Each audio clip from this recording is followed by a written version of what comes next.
actually pressed overnight at around 3 a.m. Philadelphia officials are urging the public to keep an eye on their phones for alerts. New Jersey is putting aside close to $270 million to help school districts pay for COVID testing. Governor Phil Murphy says the money is for districts that implement regular tests as part of their plans to mitigate the spread of COVID-19. It's also for faculty and staff who opt not to comply with the state's vaccine mandate.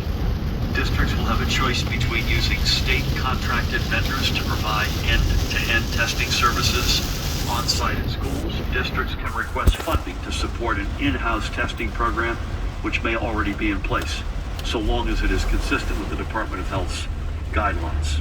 School districts must apply for the money, which is coming from the CDC. The National Weather Service reports that a tornado touched down near Willow Grove in Montgomery County around 5:41. The storm that produced that was moving northeast, so be mindful. This is WHOI News. Support for NPR comes from NPR stations.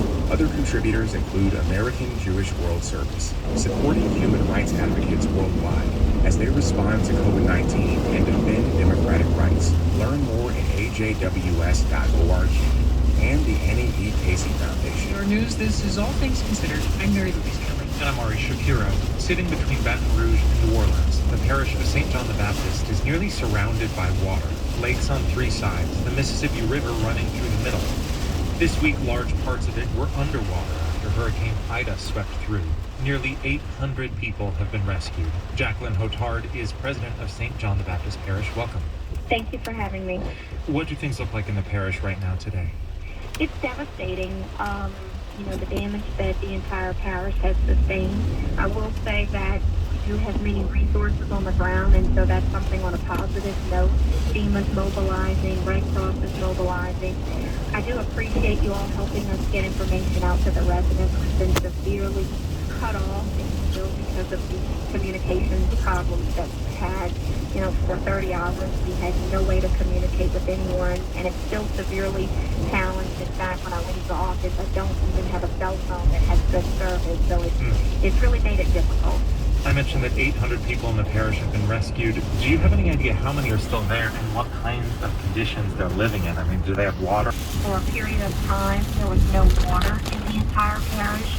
We are slowly restoring water to some areas. However, as water is being restored, residents will sometimes see the little bit of pressure that they have disappear while pressure continues to build.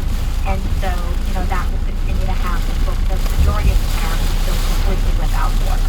What guidance can you give people about how mobile power is likely to be out in the parish?